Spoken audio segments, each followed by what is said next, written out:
Assalamu alaikum. My name is Zainab Akram, and today's my topic of presentation is ankylosing spondylitis. Ankylosing means stiffness, spondyle mean vertebra, and itis mean inflammation. Basically, it is the inflammatory disease of the vertebral joints और इसमें और भी joints आ जाते हैं, ribs के joints आ जाते हैं, knees और टेंडन्स वगैरह भी इन्वॉल्व होते हैं। लेकिन बेसिकली ये वर्टिब्रल जॉइंट्स को इन्फ्लेम कर रही होती है। इसको हम बैक्टीरी डिजीज़ भी कहते हैं।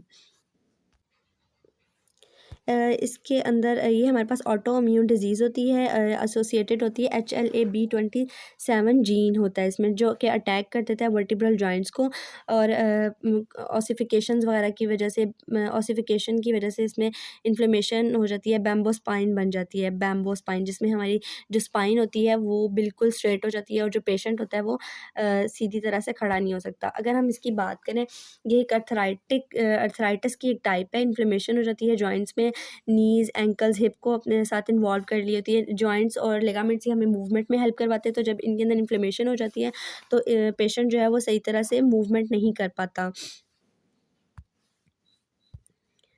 वर्टिब्रल कॉलम को अगर हम देखें तो उसमें 33 बोन्स होती हैं, 7 सर्वाइकल होती हैं, 12 थोरैसिक होती हैं और 5 लंबर वर्टिब्रा होते हैं, सैक्रम होती है, इलिक होता है, सैक्रोइलिक जॉइंट बनता है और वर्टिब्रल डिस्क होती है। वर्टिब्रल डिस्क के दरमियान में टाइप 1 और टाइप 2 कोलेजन होता है, एन्यूलस फाइब्रोसिस होते हैं और एक जेली लाइक मटेरियल होता है अंदर, ठीक है। वहाँ पे इन्फ्लेमेशन हो जाती है और जो हमारे पास इन्फ्लेमेशन की वजह से क्या होता है, क्रोनिक इन्फ्लेमेशन होती है, एग्जैक्ट कॉज होता है उसका अनक्लियर है।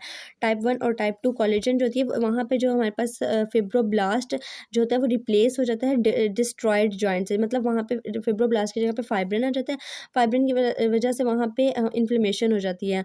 ऑस्टियोब्लास्ट आर एक्टिवेटेड हो जाते हैं, ऑस्टियोब्लास्ट एक्टिवेट हो जाते हैं तो वहाँ पे ऑसिफिकेशन हो जाती है। ऑसिफिकेशन की वजह से बैम्बो स्पाइन बन जाती है, ठीक है, जिसकी वजह से फिर हमारे पास क्या होती है, joints and tissues of the spine can cause stiffness cause करवाते थे। स्फेयर केसेस में क्या होता है, स्फेयर केसेस में this may cause vertebra bones in the spine of fuse, जो स्पाइनल के वर्टिब्रास होते हैं वो फ्यूज़ हो जाते हैं आपस में। वहाँ पे फ्यूज़ होने की वजह से मूवमेंट ही नहीं कर पाता पेशेंट जो होता है और वहाँ पर रिजिड हो जाते हैं, इनफ्लेक्सिबल स्पाइन हो जाती है। और इसमें हमारे पास जो जीन्स है HLA जीन्स की वजह से और ये जेनेटिक डिसऑर्डर है, फैमिली हिस्ट्री होती है इसमें। मोस्टली जो है ये ऑटोइम्यून डिजीज़ेज़ जो होते हैं इनका कोई जो है मेन कॉज़ नहीं होता, आइडियोपैथिक होते हैं, ठीक है। इसमें अंदर मेल और फीमेल दोनों इन्वॉल्व होते हैं, 40 ईयर से लेस होते हैं।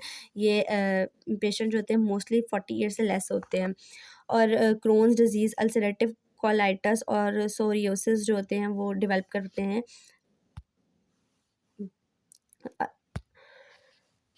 इसके बाद अगर हम स्टिफनेस जब इसके अंदर रिब्स के जॉइंट्स इन्वॉल्व होते हैं ना, तो रिब्स के जॉइंट्स के इन्वॉल्व होने की वजह से डायफ्राम की मूवमेंट कम हो जाती है और वहाँ पर डायफ्राम जो होता है जब सही तरह से मूव नहीं कर पाता तो डिफ़िकल्टी होती है ब्रीथिंग में और फिर शॉर्टनेस ऑफ ब्रेथ हो जाती है। आइज़ के अंदर इन्फ्लेमेशन होती है जिसको हम यूवीआइटिस कहते हैं। एओर्टा में भी इन्फ्लेमेशन होती है जिसकी वजह से रिगरगिटेशन होती है, फटीग हो जाती है पेशेंट को, लॉस ऑफ एपेटाइट होता है, वेट लॉस हो जाता है, स्किन के ऊपर रैश बनना शुरू हो जाते हैं, मॉर्निंग स्टिफनेस होती है जॉइंट्स के अंदर। जब पेशेंट उठता है तो वो कंप्लेन करता है कि सुबह-सुबह से उसके जॉइंट जो होते हैं वो बहुत ही स्टिफ हुए होते हैं, वो मूव भी नहीं कर पा रहा होता। तो आहिस्ता-आहिस्ता थोड़ी देर बाद ठीक भी होना शुरू हो जाते हैं, लेकिन मॉर्निंग में बहुत ज़्यादा स्टिफनेस होती है। एब्डोमिनल पेन होती है, लूज़ बाउल मूवमेंट होती है। जो हमारे फुट का मेन टेंडन है एक्लियस टेंडन वो भी इन्फ्लेम हो जाता है इसके अंदर। इसके अंदर HLA-B27 जीन जो होता है, gene increase the risk of developing ankylosing spondylitis.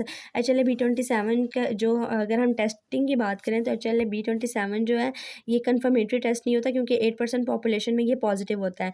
ESR elevated होता है 85% में। अब मेन जो इसका इनिशियल टेस्ट होता है वो हम सबसे पहले एक्सरे करवाते हैं, सैक्रोइलिक जॉइंट देखते हैं एक्सरे के अंदर। उसके बाद MRI जो होता है वो मोस्ट एक्यूरेट टेस्ट होता है।